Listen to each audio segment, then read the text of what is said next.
Selamat malam, Pak. Parkir jegek.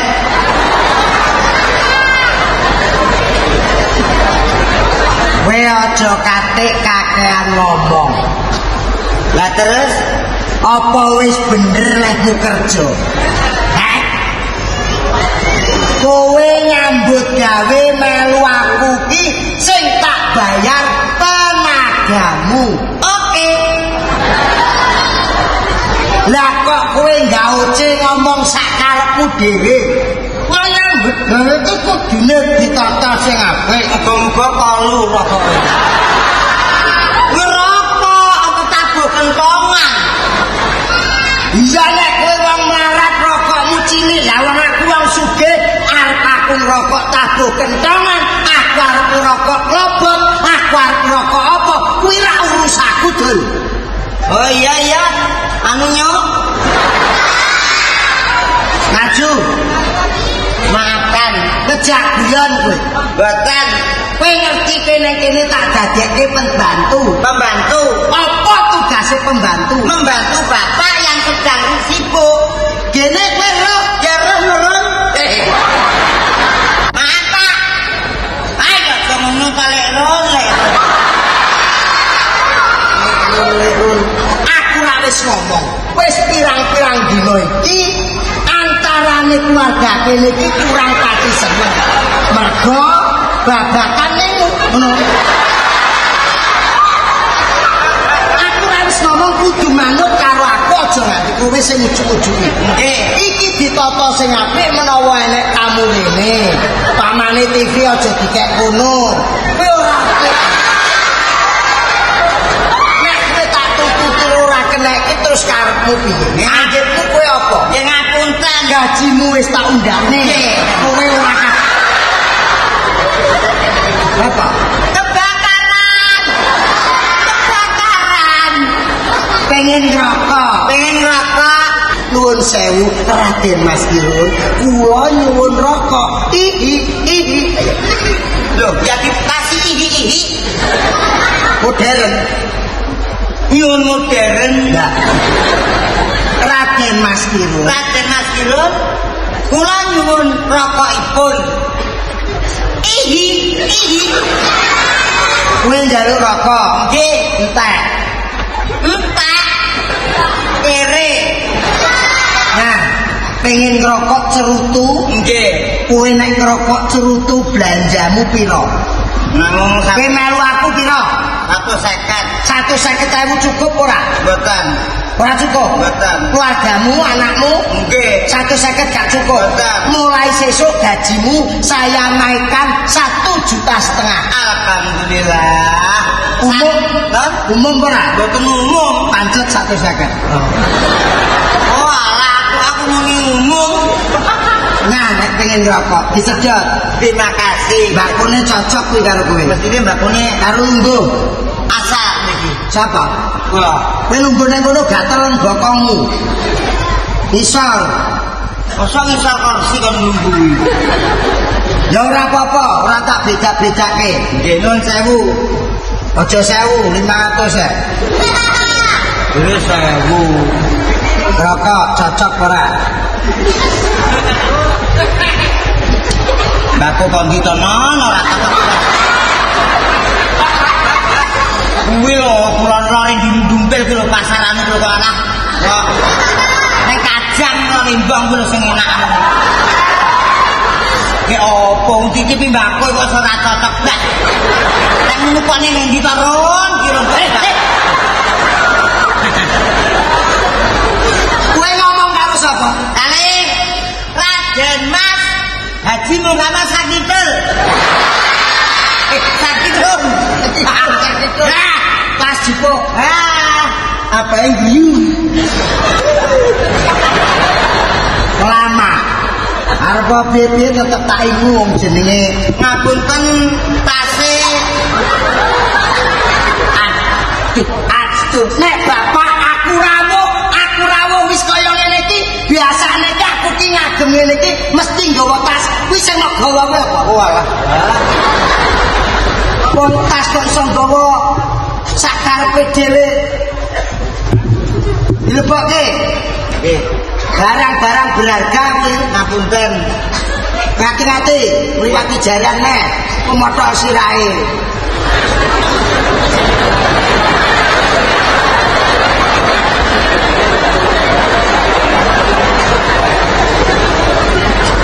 Iki nyambut gawe ngerokok nyambut gawe musuhitas yang utilitas ning rokok itu disalah nggih nyambut gawe diomong angel ram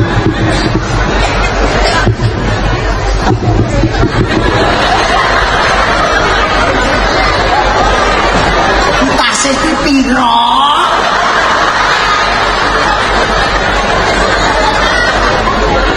nggawa tas itu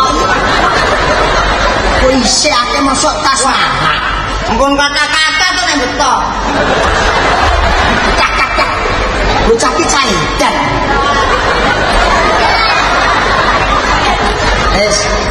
beneng kene lah nggih jupuk lah nggih dalane ndi dadi jupuk lah wis ki ben kene lamang nang kene oh ya iki lah kok iso kok gorene malebane lah kan kok wangi musungi ya wangi musungi hati-hati itu gedangan ane hati-hati ini tangan pring ada sematik amat kene wong maklek lagi diceleng alon-alon ngono tanganmu sing hati-hati nggon nerekane kecepet ngono kok tas mandak tas ngene ya apa wah nyandang lagi dipasang tangane kok sing tangane potel alon-alon ki isine bulian Mas Picis Rajabrono ngono lak kandhani lha kok mambu sambil wecel asine ngaku ya apa-apa tau ya aku lah lebokne kok cetak hati-hati wong nek ranu telepon aku aja kare ganggu arep ngomongi relasiku sing pesen apa ki kon ngirim barang-barang bangunan halo oh nggih Pak Dirjo nggih kula pripun kabaripun Pak Dirjo nggih sami ludes kula mboten saged ngirim ya ora apa-apa to kok nek ana tak jupuk dhewe to le kaya nuwun sewu mergi wingi niku masalah trukipun tasih enten sing risak kali kok gampang ben diservis bocah-bocah Pak Dirjo mboten saged tindak mriki ora iso aku ndek sikil kok lho lah sikil sing setunggale iki kok kae sing urung garing tegese ndek sikil ora ana kendaraane gawe metu ngono lho nggih weh jalu jeneng bagi to nggih tasih pancen omahe mriku pripun Pak Dirjo anu napa niku babakan gabah sing dereng dikirim gabah kae rencanaku sing sak gentar tak blekne kowe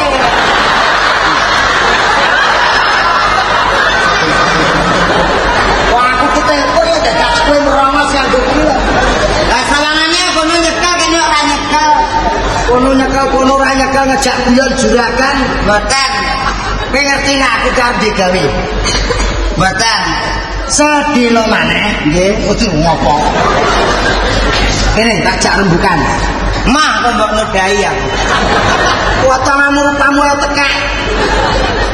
tekek orang gawa ki kok kula iki ngeleng ngelengi pengerang apa jeru ya dijajaki apa kali ya jajaki kali kok enek wae ya lho kok cerewet ya tapi kok cerewet ke dina iki kok njerak aku ta ora ngono kok sembarang cerewet lawan nek kanjene ora seneng aku ora melayang tapi ki apa aku lah bojomu maksud ya bung potonganmu iki tak jak rembukan nggih monggo senajan to aku ki juraganmu aku ki ora nganggep menawa kowe pembantu dianggap tanggep sedulur tak anggap kowe keluarga kene Oh, ngaten. Ya. Mula saka kuwi kowe kudu ngerti masalah iki. Mbok menawa besok menawa mau aku ki duweni buat repot apa wae kowe kudu bisa bantu karo wes aja kiran-kiran. Ora nganu kok gak nganu. Aku ki mau aja kiran-kiran. Fungsi. Oke. Ulangan kok perene. Ning musola, ya. Iki sejarah khas artak jodoh. Iki urung tak omongke sapa to? Calon bojone Surya. Ning Surya putrane bapak iki ora tak omongke mergane ngene. Pripun? Bapak kan iki mengko tak omongke ora dadi apa pi kejutan. Nggih ta, jelas saka. Kowe lungguh aku tak laku. Apa aku ndelok wong main kok. Surya nggih arep goleki bojo. Waduh, ning bojone sapa ora tak omongke. Ngaten. Iki besok yen Surya dadi manten. Sing dadi ketua panitiane awakmu. Waduh aku mau. Aku mau ora iso dadi panitia. Mula nanggap apa ini? Nanggap pematu. Nanggap pematu lho. Nanggap ketoprak. Tontonan sing apik. Sing apik. Sing makili aku besok awakmu. Wah, ngerti to dayuh sok sing teko kene. Sinten awan? Wong teko Patmancanegara. Lha Pak Bupati pira sing teko kene? Kabeh bupati teko. Waduh, minak jinggo bareng teko. Upamane engko tamu akeh. Aku sing sambutan. Nggih, awakmu sing ndampingi. Ndampingi. Upama aku nganggo bahasa nasional, awakmu sing nganggo basa Jawa. Nggih. Malam ini malam yang sangat menyenangkan. Dalu menika dalu ingkang sangat remenaken. Apa mau menika?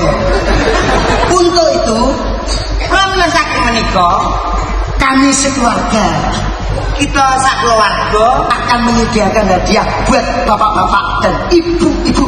Badhe nyediaken hadiah menika kagem bapak-bapak dan ibu-ibu sedayanipun. Hadiah yang pertama uang 1 juta rupiah. Hadiah yang sepindah menika artos 1 juta rupiah. Pinter aku imbuh pokoknya. Hadiah yang kedua yaitu burung kakak tua. Niki nggih dijawab nih. Yo. Ya, kalah. Hadiah yang nomor kalih menika manungipun kakang sepuh.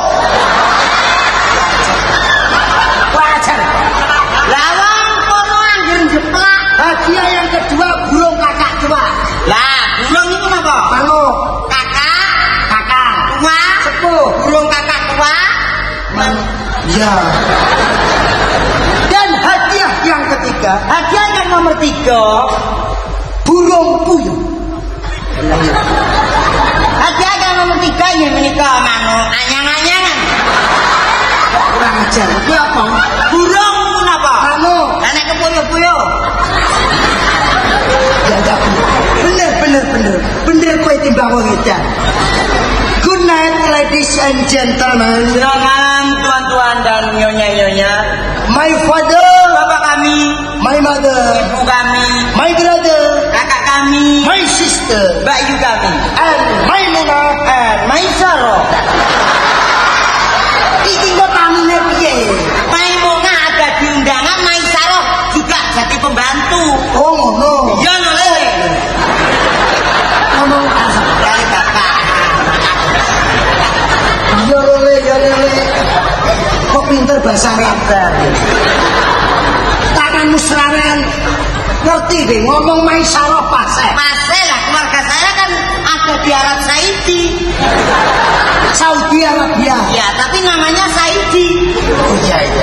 Tapi pinter ya kan? Oh ya, pasti pinter dong Pak. Nek undangan kok ditulis umpamane aku gawe undangan. Surya anaknya Kirun ngono ki Basa Arabe piye? Surya binti Kirun.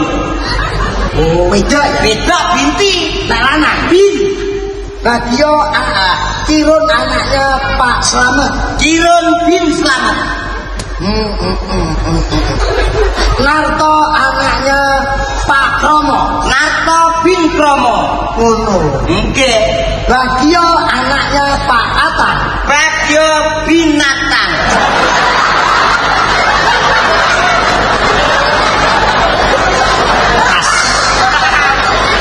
Pas. Pas aku guyu wong kan. Kirun anaknya Pak Slamet. Kirun bin Slamet. Narto anaknya Pak Kromo. Narto bin Kromo. Badio anaknya Pak Atan. Bagyo piye lha iki apa? Dalam bapakku jenenge Singo kok. Lah singoe apa? Oh ya binatang ya. Lah terus pomone kowe ngomong Arab ya pinter. Lah ya mesti pinter, Pak. Upama relasi minyak yang datang dari Kuwait, Kuwait dari Kuwait, kaya wong mutak. ana sing teko Syria teko kowe sing basa Arab. Nggih. Tak tes dhisik. Nggih. Basa Arabe sirah Rasul. Allah pinter kowe. Basa sirah Arabe sirah Rasul. Basa Arabe sirah apa? Sesuk kok wedi dhewe. Niko ndang duduk menungso lumrah kok kono rene. Apa?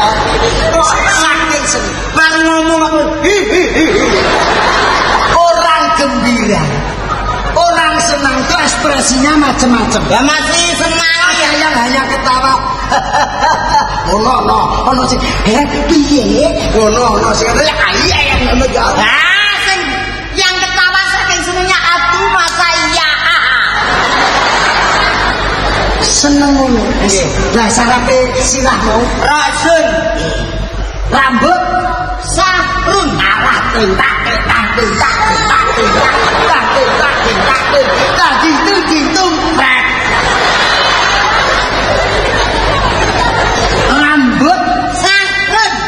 mripat Ayo.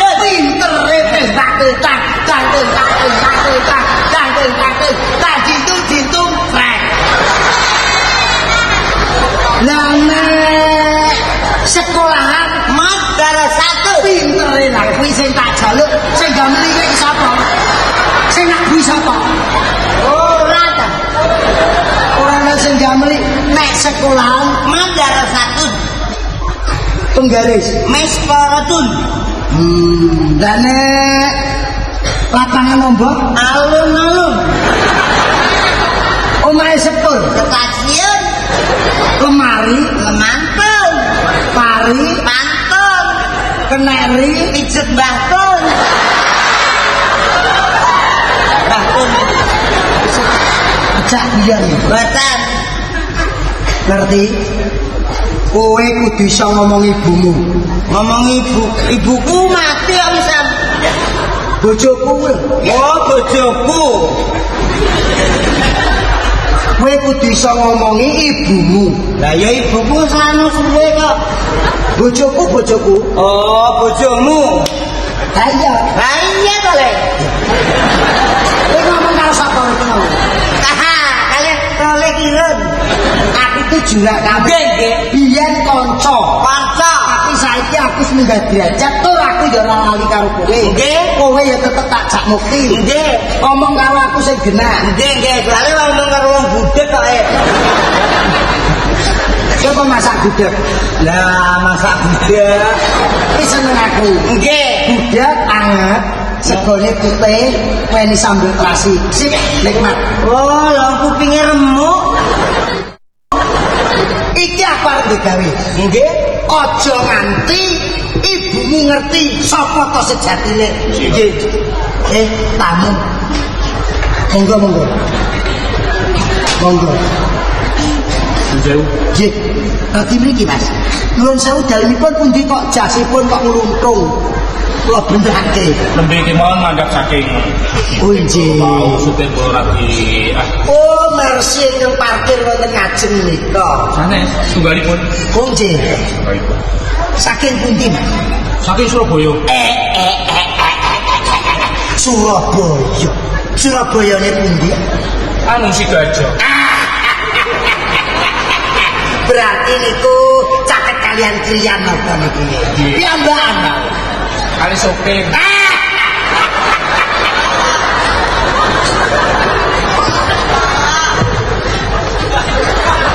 Wonge kok wedi karo aku.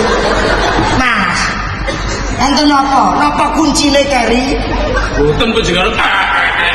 Saking senenge wong didayi wong niku ora suduh nek bubuh. Nggih. Ngoten ciri khasé wong Jawa ra ngoten Mas. Nggih. Ada ketimuran dadi Anu madosi bos kula. lho Kula kelola sampun wonten. biasa. Pancene selama ini saya banyak bekerja dengan para pengusaha. Jadi banyak pedagang yang Pedagang, Pak. Pedagang. wong lara. Kalau kaya, Kayak oh gitu ya.